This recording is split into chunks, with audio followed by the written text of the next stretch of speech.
Welcome to the Legally Speaking podcast, powered by Kassoon Car. I'm your host, Rob Hanna. This week, I'm delighted to be joined by Nathan Killick, an expert legal IT consultant from Sprout IT and committee member of the ever-growing London Legal Networking Group. Welcome, Nathan. Hello, Rob. Today, we're going to be covering tech and cybersecurity, specifically for law firms and also wider legal-focused businesses. We're going to be highlighting a number of sort of interesting and key points legal businesses need to be considering to ensure that they can achieve increased efficiencies through IT while staying safe and compliant. But before we jump into all of that, Nathan, you've got to ask the customary question. On the scale of 1 to 10, 10 being very real, how real do you rate the TV hit series Suits? Interesting question. And I'm probably one of the few legal professionals you've had on here that hasn't actually seen Suits. So, I mean, I've seen a couple of episodes. Seems a bit cheesy to me, but hey, look, whatever goes, right? Yeah, whatever goes. But I'll definitely have to make an effort to watch some. I've heard it's good. So what's your views on it?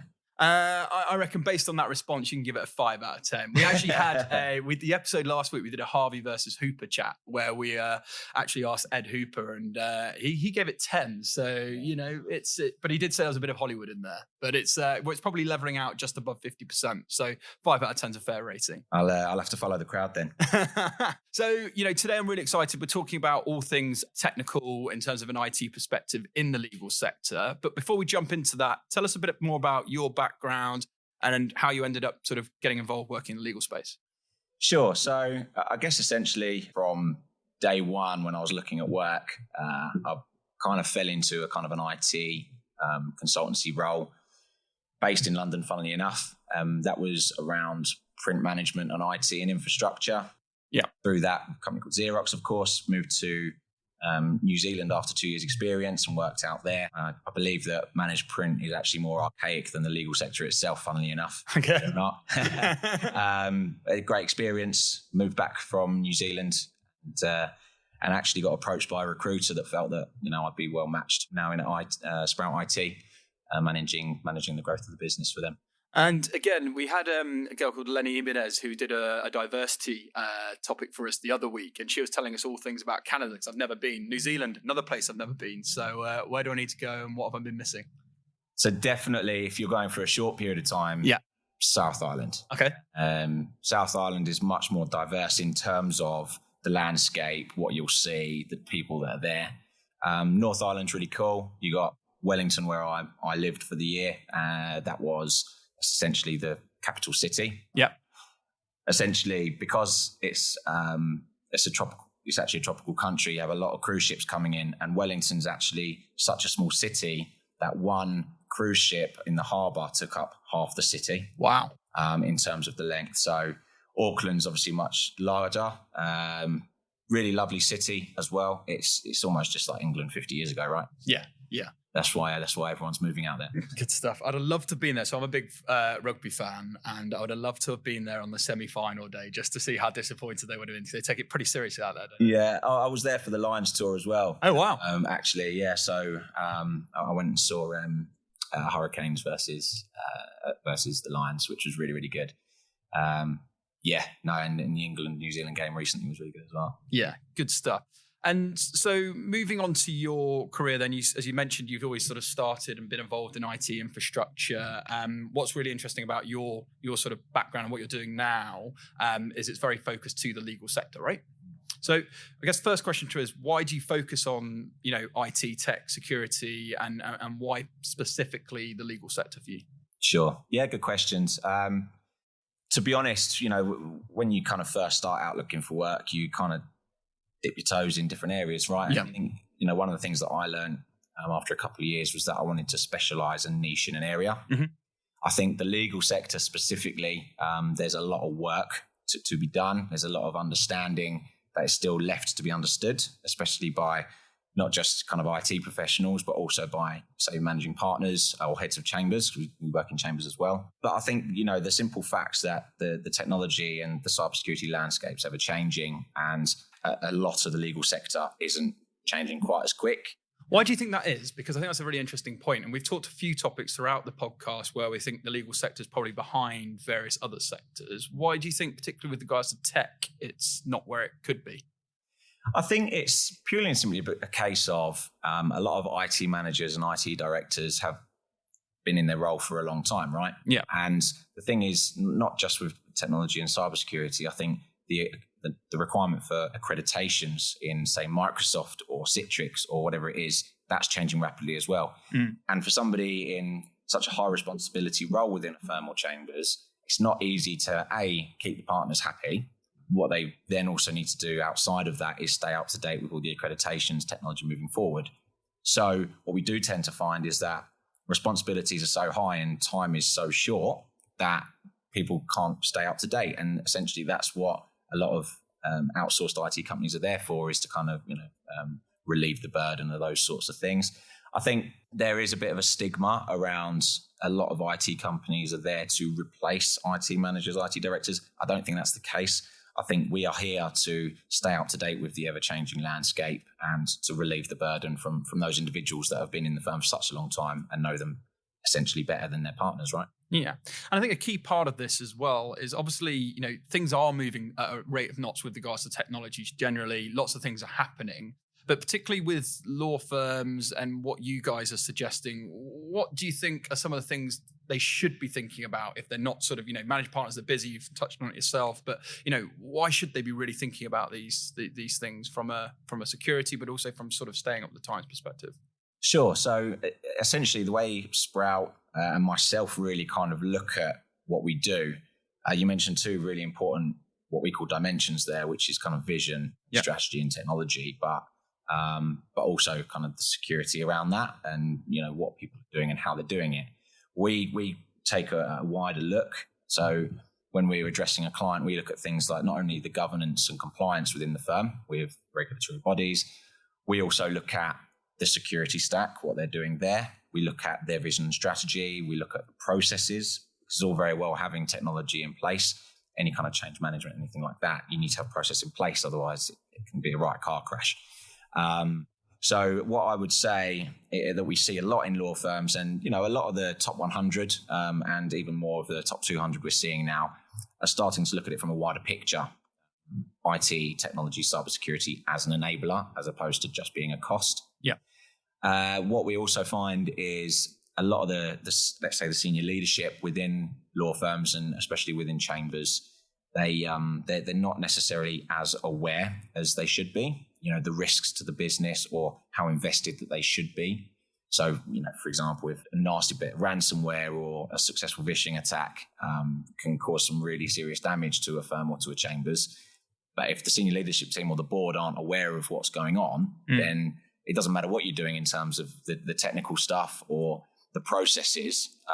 If your senior leadership team aren't making any grounds from top to bottom, then these are really things that can kind of trip you up a little bit. Yeah. And that's the thing. It's obviously those decisions are dictated by the senior leadership, but it's going to have a massive knock-on effect to associates or other people in the firm. So it's something, particularly if you're, even an associate in a firm, you want to know about, what procedures, what they've got in place to ensure that, you're protected and it's actually going to be helpful for them in their careers and not be restricted by anything, right? Sure, 100%. And I think there's a wider conversation that I personally like to be having is around, let's educate people early. So postgraduates or, new trainees or even pupils within chambers, let's spend some time with those guys and get them to understand because they tend to be, let's be honest, they're a younger crowd now, right? Yeah. The millennials coming through, if not, if they're not already. And what we tend to find is they not necessarily more tech savvy, but they understand the implications, right? Of not having the right technology in place, not just from a security perspective, but also because of productivity, right? Yeah. We're used to having a mobile phone stuck to their hand most of the day, or working from a laptop device. So they're really the sort of people that we're hoping are going to drive change, even though there should be some change being made right now. Yeah. I mean, look, at the end of the day, you come across some law firms that are so archaic and traditional, which isn't a problem, but they're a bit harder to kind of change their viewpoint. So let's take that then viewpoint, because there is if you're prepared to embrace change, you're always going to get lots of sort of objections, and naturally it is quite a risk averse sector. But in terms of some of the cool things it can do, I know particularly, and you should tell us more about this. Tech can help with things such as optimization of billable hours, right? Do you want to talk to us a bit about that and give us a bit of an overview? Sure. I mean, that kind of it taps into everything really. So let's take Microsoft for an example. What a lot of people think Microsoft as the be-all and end-all, that if we just stick everything in Office 365 and Microsoft Azure, then Microsoft just take care of everything. Yeah. Which isn't the case. So, for example, Exchange Online, which is where you'll keep your emails, they tend to have some problems with downtime, and especially in the kind of Western Hemisphere, there have been. Essentially, what's important to understand is that there's always going to be other areas and layers to IT and cybersecurity. Now, where we talk about the billable hour, that really taps into all sorts of things. Downtime, business continuity. So there's a lot of buzzwords around backup, disaster recovery, and business continuity. If you really want to say 100% uptime, you need to have business continuity. Yeah. So if your laptop dies or your emails are down, you have an immediate backup that you can fall back onto and work as you were previously, meaning there is literally zero downtime.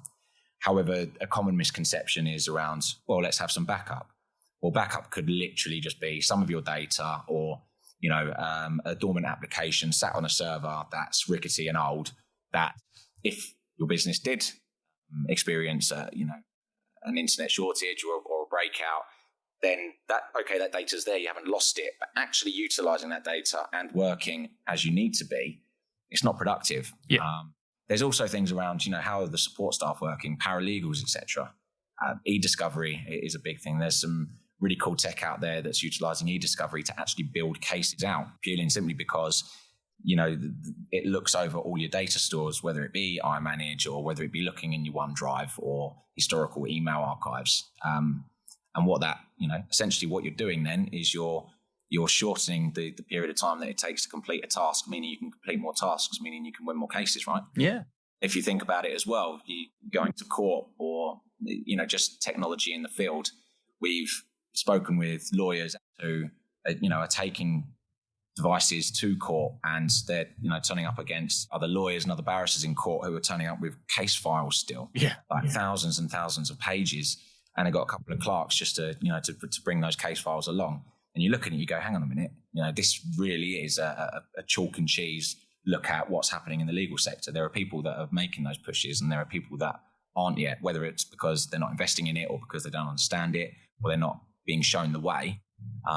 So that's essentially what we're trying to do. What I take from that, from a legal tech perspective, if people are going to you embrace it as a result of this is giving you a definitive contingency plan, which means you can stay operational at the best and the times when you most need it, right? And I think it can bring people up to being far more efficient. So no, I'm massively on board with that. Another big topic which has sort of taken precedent since it came into effect in 2018 is GDPR and technology. How can technology aid GDPR and other protection acts, in particular in legal? So it's really actually interesting that you mentioned the other protection acts as well at the end there, because unfortunately what happens with GDPR this has been around for 3 years now. Yeah. In 2016 is where it reared its ugly head, and people didn't really feel like they needed to do anything until May last year, right? Yeah.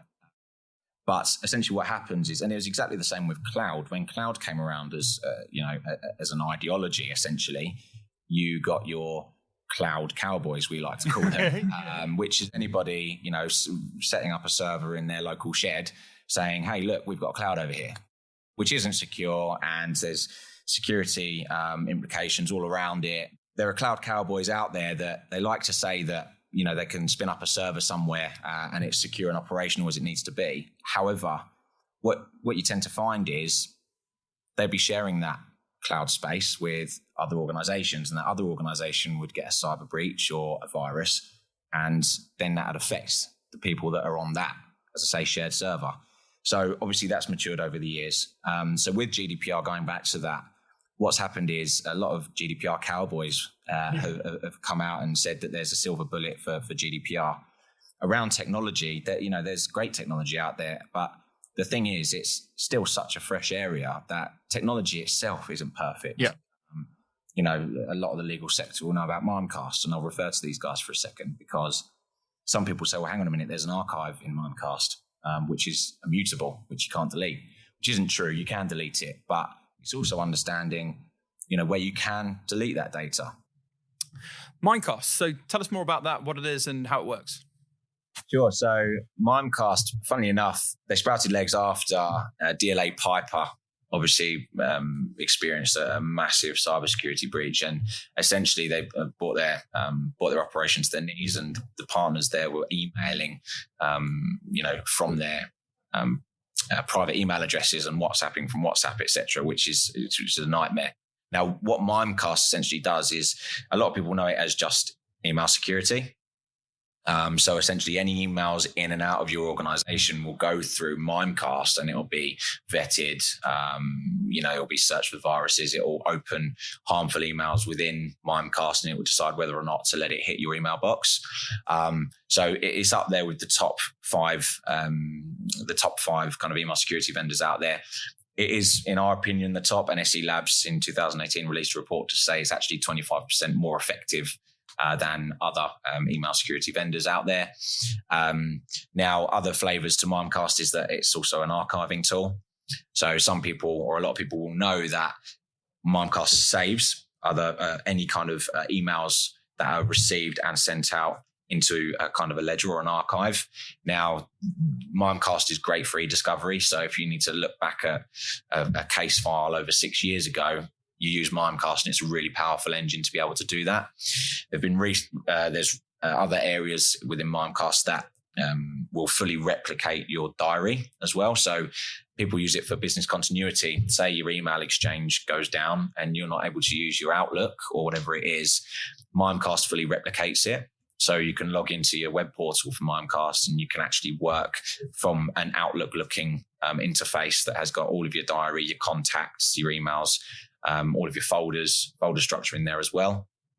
There's something called Internal Email Protect, which, if you do get a compromised mailbox, to stop any cyber criminals from utilizing that compromised mailbox and sending emails internally and spreading that infection, essentially, you can actually sandbox or containerize that mailbox to stop it from spreading, which is really cool. They've got loads of different types of modules. The problem that we find in the legal sector is that, it's great. The IT directors and some of the senior leadership will know what it is and its capabilities, but not everybody within the law firm will know what it is. They'll know that they've got it. They'll see that an email has bounced or it's being held, and, they might then contact their IT department and go, what's Mimecast and why is it stopping me from getting my emails? But we think it's really important for everybody, to kind of understand what it is and why it's important. Really liked your Cloud Cowboys comment, by the way. Yeah. So I know you talk about this as well, but again, for some of the novices listening in, even myself to an extent, you talk about to hybrid cloud or not to cloud. Do you want to explain what that is in very simple terms and why that's important with regards to tech in the legal space? Sure. So the understanding of cloud, from, as I touched on lightly earlier, is there's a guy actually that I work with who turned around and he said to me that he used to ask people, explain cloud. Yeah. And he explains that some of the people came back to him and they'd written reams and reams of information, or they'd spent ages trying to explain it. And he said, you don't need to do that. You just need to say that it's a server hosted somewhere else, which is essentially what cloud is. Now, understanding that there are different types of clouds. For example, there's single-tenanted clouds and multi-tenanted clouds. Single-tenanted cloud, private cloud, is the most secure that we find. So you would have your line of business applications hosted there. That's where you tend to find your iManage clouds now that are spinning up. You've got Thomson Reuters, who are burning their cloud. You're also looking at Adderant, who are looking at spinning up their cloud soon. Now you can have a multi-tenanted cloud, which I mentioned earlier. You're sharing your data with other organizations, which is essentially something you don't want to do because it's a vulnerability, right? You're relying on the other organization sharing that pool of data with you not to get infected. Yeah. Will affect you. Now, the idea of hybrid cloud is looking at, no doubt you guys are in Office 365. Everybody's moving to Office 365. It's looking at where you can host your data or your applications in an area that is going to be supported properly, secure properly by the manufacturer. So again, iManage Clouds, we tend to ask our clients to host iManage in iManage's cloud because they manage the patching, the support the most effectively. And a lot of law firms are seeing that nowadays. A lot of people are worried about hosting their data elsewhere in people's clouds purely and simply because they don't like the idea of somebody else being responsible for their data, right? And it's their client's data essentially. So we help our clients kind of understand that. And I think anybody needs to really understand that cloud first strategy really is the way to go. So yeah, I think that's really important. Yeah, no, fair point. And I know we touched on it earlier in terms of legal sector being behind, and it's quite interesting for people. I'm passionate about the legal sector and wanting it to be the best at everything, but it's just not there yet. The other week, I think it was last week, we had shared parental leave where Joe Young, who was on, was talking about how the insurance sector is actually doing really, really well on that compared to say some of the other sectors. Is there a sector that you've seen which is really sort of doing exceptionally well and maybe legal could learn from with regards to sort of tech and security? To be honest, I think there's a lot around. I mean, the legal sector is small, right? I was discussing this with somebody back in the office earlier. The legal sector is so small, and the legal sector likes to be different. That the big kind of tech companies and the investors in those sorts of areas, they don't really want to touch legal necessarily, purely and simply because it's not a massive market. When you look at say healthcare or pharma or accountancy firms, that's where you see a lot of the tech being invested.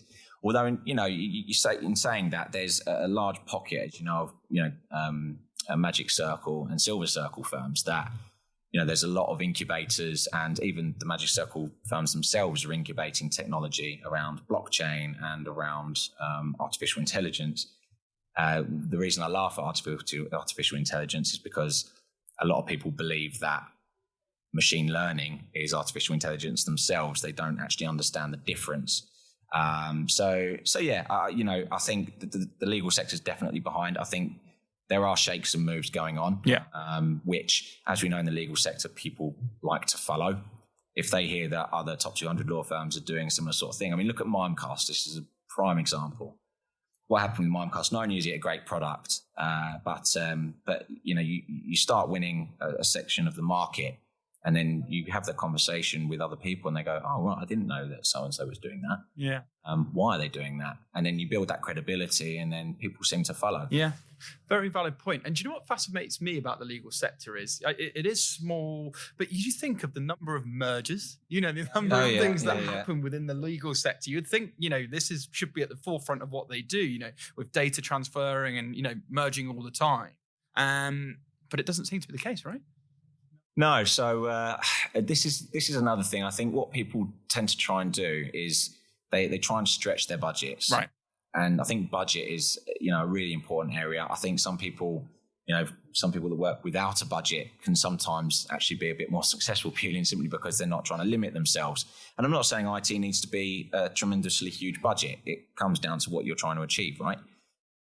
But going back to, the mergers and acquisition side, when you're bringing two organizations together, and depending on what you're doing in terms of, are you keeping them separate in terms of the operations, or are you actually bringing them under one umbrella?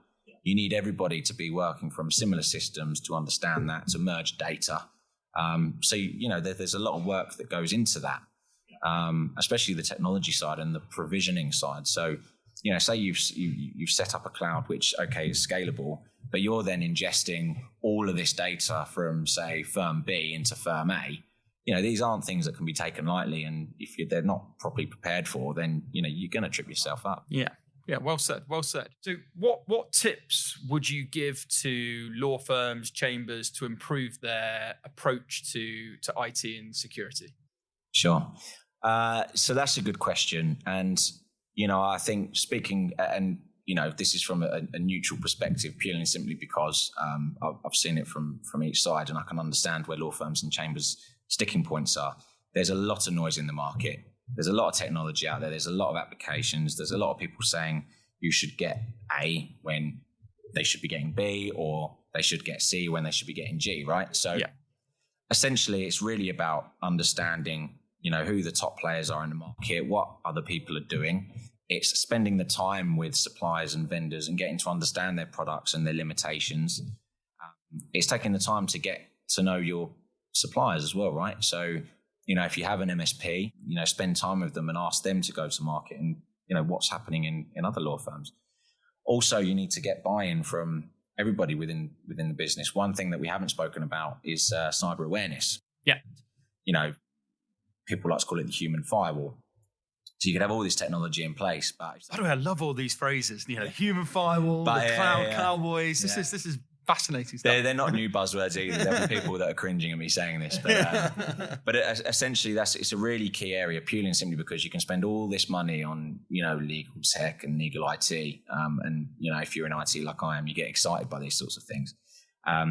But if somebody in the accounts department receives a phishing email or a spoofed email, if they receive a spoofing email and they don't know what it is, and they click on a link or they send money to the wrong bank or changed bank details, then what good is spending all that money on these sorts of areas? So, it's definitely important to make sure that your staff are trained up, and not just, tick box exercise. It needs to be an ongoing thing, and, it needs to be dynamic. It's a dynamic marketplace, and it's just a dynamic landscape in general. Yeah. It needs to be easy to understand as well. That's the thing though, isn't it? Like with anything, if you make it so complicated, people will shy away from it or they won't understand it. So you need to educate, with just making things pretty straightforward and not overcomplicated. That's my view on it. Sure. Yeah, everyone likes the word layman's terms, don't they? And I think that's really important. And I think that's just important in any area, really. At the end of the day, each client's different. One IT director might have a different understanding of IT than another IT director, similar to we might have a different understanding to them. So it's all about communication, really, and understanding, especially if you've got a law firm that don't necessarily have internal IT. You need to be able to simplify the complex, I guess, and speak the language that people are going to understand to make the right decisions. I think that's more. I think it's just common sense, really. But it's a really important area. Okay, and in terms of platforms you suggest, and people who are generally interested in legal and technology, legal tech, however you want to phrase it, are there places you would point people to if they want to read up or they've got a general interest in it that are quite useful platforms for people to sort of use? Yeah, I think that just the typical the typical legal publications such as the Law Gazette. There's actually a really cool publication called Today's Legal Cyber Risk. Okay. That's managed by Practical Vision. So I would urge anybody to have a read of those guys. But also, looking at the scam alerts on the SRA website. They've recently released their risk outlook for 2018 and 19, where they talk about managing claims is one of the key areas, but also cybersecurity, right? That's up there as a key area. Other areas or publications to kind of look at, just general, really, because one of the things that we're spending a lot of time on is looking at where technology is going. So it's not necessarily what's available in the market now. It's about, what our partners are developing moving forward. Microsoft and Citrix, for example, they're looking at ways in which they can spin up virtual desktops in their own clouds and their own environments. Citrix have got an addition to that where it's a single pane of glass which brings all of your tasks and, say, for example, case tasks to one single screen for you to work on. So that's some really cool stuff. Following those guys and understanding what's coming forward is really interesting. I don't think you should necessarily tunnel vision into the legal sector. I think, the TechCrunch or looking on things on Reddit. I spend a lot of time reading. National Cybersecurity Centre, they do a lot of stuff with the SRA and the Law Society, and they, kind of widen their vision and look at what's going on in different markets and go, hey, look, this is really important for the legal sector as well. Why don't we put that into a publication? So the National Cybersecurity Centre released the biggest cyber threats to the legal sector. That was actually in 2018. And it just highlights, the simple fact that obviously cyber threats are becoming more prominent, what sort of threats to look out for. They've also got a board toolkit. So I would urge any law firm or even chambers to look at this board toolkit to know what to prepare for. One of the other things that's really important is, what do you do after a cyber breach? A lot of people have had one. Most organisations have had one. And again, that lack of understanding in GDPR and the fact you got 72 hours to report a breach, people are going and they've, not clients, but other people have come to us and said, we don't need to we don't need to report that surely. And you go, actually, you should report that. When did you find out that had happened? 3 weeks ago. Oh dear. Yeah. So again, the ICO have got loads of information on there, which people will be bored of reading and bored of getting an understanding. But for us, the reason we niche in a sector is purely and simply because we want to make sure that the information we're giving out is succinct and correct. So yeah. Good. Okay, well, that's really, really helpful, very insightful. So I think there's lots of good tips for people there who are generally interested. Away then from all things legal tech, I'd say you sort of take some downtime, but you're a busy man. It's not the case. So you also, I said at the top of the podcast, you're a committee member for the London Legal Networking Group. And I guess that's probably worth mentioning how we both met. We were very kindly connected through an event we sort of coded at the Supreme Court, which was a lot of fun. But for those of those new to your London Legal Networking Group, do you want to sort of tell us a bit more about that and what your ambitions are for the group? Yeah, sure. So, there's quite a few kind of networking groups, but I believe that, a small portion are really worth getting to know, such as the LYLG, the London Young Lawyers Group, and London Young Professionals Group as well. The London Legal Networking Group, the reason I looked to join those guys, networking is really important, I think, in the legal sector anyway, but also just kind of to build my own profile, to get to, to meet new people, to new trainees that are coming through, how people are looking to network, people like yourself. Yeah. Recruitment companies that specialize in the legal sector are looking at doing things, hence this podcast. Yep. So, getting to meet people and see how other people are operating within the legal sector, I think is really cool. It's to bring people together. Obviously, a lot of networking happens between law firms and barrister chambers. The clerks are looking to network with solicitors as well. So we can help kind of facilitate that. So if people want to sort of get involved or come to events, how do they do that? How do they sort of hear about you guys? Sure. So we've recently rebranded to Legal Networking, and there is a new website coming, legalnetworking.co.uk. That's the first on the podcast? Is that an insight? Yeah, first? I think that is. Yeah.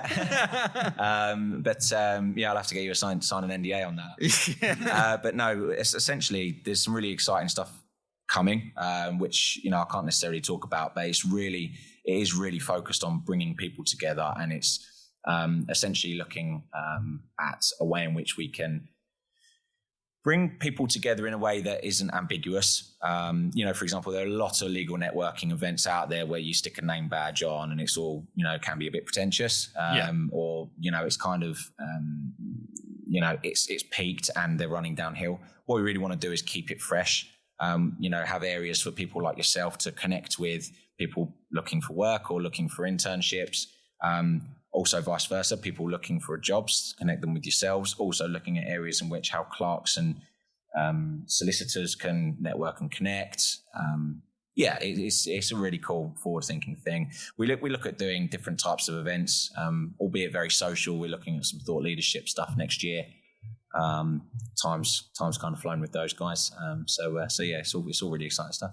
No, that is really, really exciting. And that's been the theme throughout our sort of season, the first season of this, the podcast on Legally Speaking. And it's a theme that's come throughout. It is all about networking in the legal sector, isn't it? I think years and years go past. I think it was just all about getting the job done. And it was a very traditional way where modern day legal services and legal working, you've got a network and you've got to have a network. And those who sort of choose to invest and work in it and do join great groups like all the great work you're doing, I think will get so much further ahead than those that sort of just stick to being very offline or not wishing to engage and embrace it, right? Yeah, absolutely correct. I definitely agree with that. Good stuff. Well, look, I think there's been lots of great insights there, Nathan. So it's been very, very helpful. Lots of our listeners are certainly going to be educated. I've actually learned a lot today from you. So thanks for that. But before we jump off, I always bore people to tears with what I'm doing outside of work. But when you do get a bit of downtime, what have you got planned for 2020 and what do you like to get up to sort of take a bit of downtime? That is it's a really important point, actually. I was explaining to you that our COO actually has recently had a month off. Yeah. But essentially what we do at Sprout is if you've been in the organisation for 5 years, you get a month off, including your annual leave. Unfortunately, that's not quite 2020 for me. But January's pretty jam-packed. I'm off to Florida. And that's for the Citrix Summit to look at the technology and what they can offer in the market moving forward. So I'm going there with our technical director. Then I'm actually going to Dubai with my mum. It's her 50th birthday, so I thought I'd spend some quality time with her, and then skiing in Feb. So yeah, I've been working really hard this year. Yeah. So next year is the year off, right? Yeah, basically, yeah. But no doubt won't have any holiday left after Feb. So yeah. How about yourself? Nothing as exciting as that. So all I can say is I'm off to Italy for Christmas with my wife. So that should be a lot of fun. So skiing down some mountains, and we'll see what 2020 brings. Nathan, can't thank you enough. It's been an absolute pleasure having you today. No doubt you'll be reappearing at some point next year as well. But thanks very much, and over and out. Yeah, I'd love to come back on the podcast. Thanks very much.